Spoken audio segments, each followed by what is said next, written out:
Every night at 11 p.m., he'd start his cleaning rounds. Third floor, cardiac unit. The doctors barely acknowledged him, just the overnight janitor doing his job. But Dr. PM 7D Station Ford 412. Rodriguez happened to glance at his wrist as he reached for the trash bin, and what she saw made her freeze. The watch face bore an inscription that only military field surgeons received. And suddenly, nothing about this janitor made sense anymore. Welcome to Oldlight Stories. Before we begin this incredible tale of hidden service and unexpected discovery, tell us in the comments which city you're watching from today. And if you believe stories like this deserve to be heard, hit that subscribe button.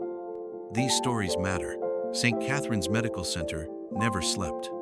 The third-floor cardiac unit buzzed with constant activity, monitors beeping, nurses checking vitals, residents rushing between rooms. But at 11 p.m., when the day shift ended and the skeleton night crew took over, a different rhythm settled over the hospital. That's when Marcus Williams began his rounds. Marcus had been working the night cleaning shift for 18 months. Quiet, efficient, invisible. He moved through the corridors with practiced silence, emptying waste bins, mopping floors, restocking supply rooms. The medical staff barely noticed him. He was just part of the hospital machinery, essential but unremarkable. Dr. Elena Rodriguez was different. As the newest resident in cardiac surgery, she worked longer hours than most, often staying past midnight to review cases and catch up on paperwork. She'd developed a habit of nodding to Marcus when their paths crossed, sometimes even saying good evening. He'd nod back politely, but never lingered for conversation. On Tuesday night, Dr. Rodriguez was reviewing patient files in the cardiac prep room when Marcus entered to empty the trash. She glanced up from her computer screen to offer her usual greeting, but something caught her eye. As Marcus reached across her desk to collect the waste bin, his uniform sleeve pulled back slightly, revealing his wrist. What she saw there made her breath catch. A watch, but not just any watch. It was a military-issued chronometer, stainless steel, with precise timing markers designed for medical procedures. And on the face, barely visible in the fluorescent lighting, was an engraving. U.S. Army Medical Corps, Field Surgery Division. Dr. Rodriguez stared, her mind racing. Field Surgery Division. That wasn't just any military assignment.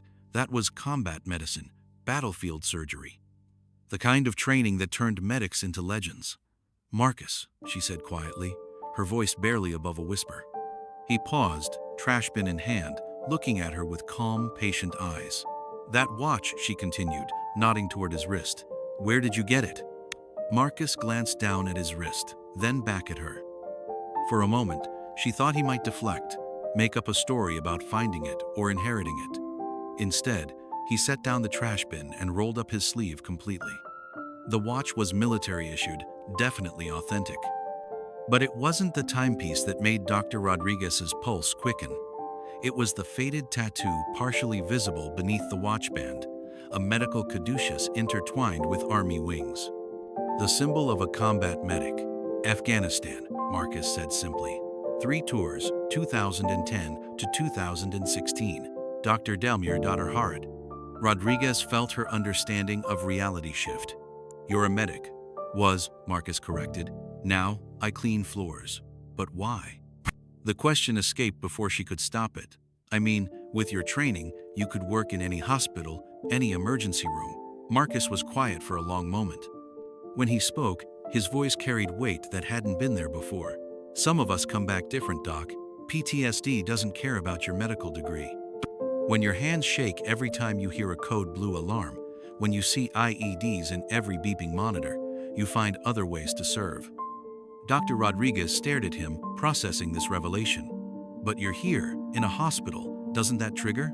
Different kind of service, Marcus said, picking up the trash bin again. I can't save lives the way I used to, but I can make sure the people who do have a clean, safe environment to work in, it's still serving. Just get her. She watched as he continued his rounds, seeing him with completely new eyes. The way he moved through medical equipment with unusual familiarity. How he never seemed startled by emergency alarms that made other cleaning staff jump. The careful way he handled medical waste with the precision of someone who understood contamination protocols not from training videos, but from battlefield necessity. 2 nights later, everything changed. Dr. Rodriguez was assisting in an emergency surgery when the patient began hemorrhaging. Dr. 4 that prox SU and hemorrhaging. Patterson, the attending surgeon, was struggling to locate the source of bleeding while the patient's vitals crashed. "I need more light here, Dr. Fix," Patterson called out. "And someone get me better suction." That's when Marcus appeared in the doorway. He'd been cleaning the adjacent prep room when the code blue alarm sounded.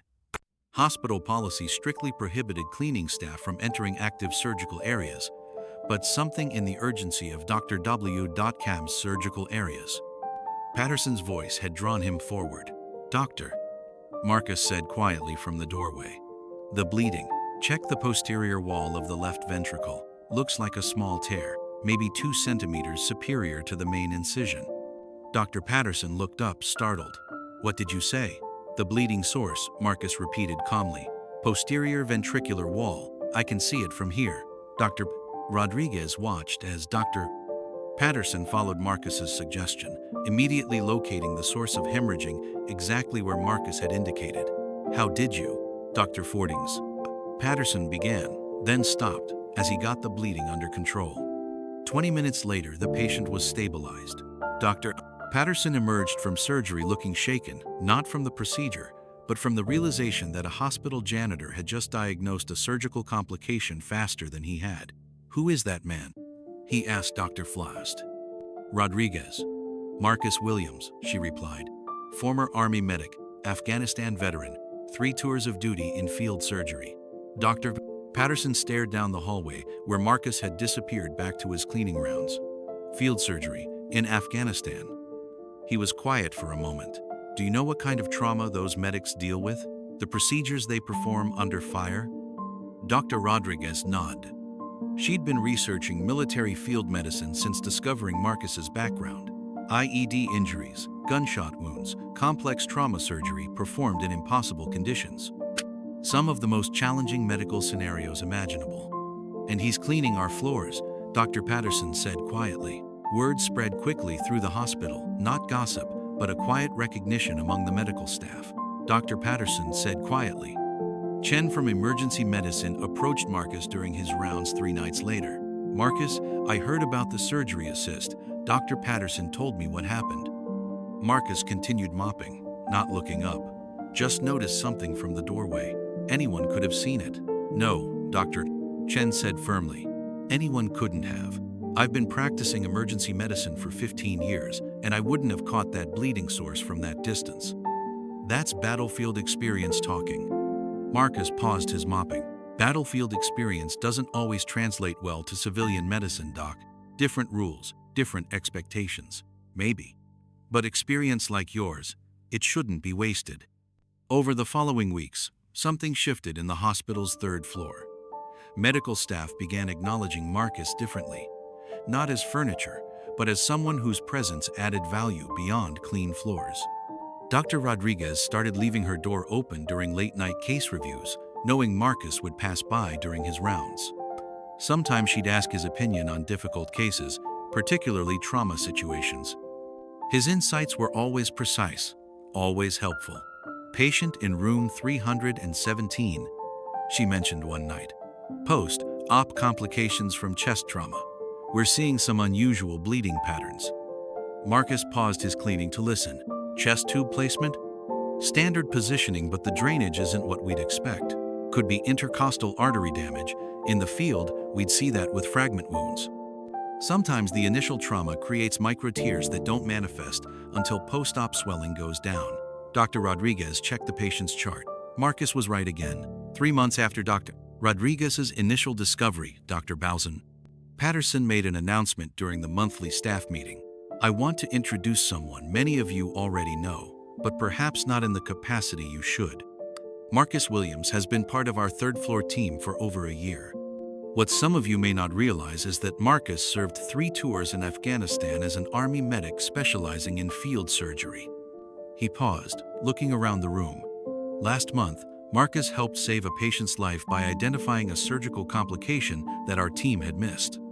His experience and insights have proven invaluable to our unit, Dr. Patterson continued. Marcus, I know you prefer the quiet service you provide now, and we respect that. But I want everyone here to understand that we have a decorated combat medic among us. Someone whose experience under the most extreme medical conditions possible makes our team stronger. Marcus, who had been quietly restocking supply rooms during the meeting, appeared in the doorway. The room fell silent. I appreciate the recognition, Dr. Patterson, Marcus said, but I want to be clear about something. I'm not looking to return to active medical practice. The work I do now, keeping this place clean and safe, it's important work. It's the work I can do. He paused, looking around the room at faces that had ignored him for months and now watched with respect. But if my experience can help save lives, I'm always available. Just remember, I'm still the night janitor. And I take pride in that job too. Dr. Patterson nodded. We understand, Marcus, and we're grateful for all the ways you serve this hospital. As the meeting dispersed, Dr. Rodriguez approached Marcus. Thank you, she said, for trusting me with your story, for helping us see that service takes many forms. Marcus smiled, the first real smile she'd seen from him. Thank you for seeing it, Doc. Not everyone bothers to look. That night, as Marcus made his rounds, he moved with the same quiet efficiency as always.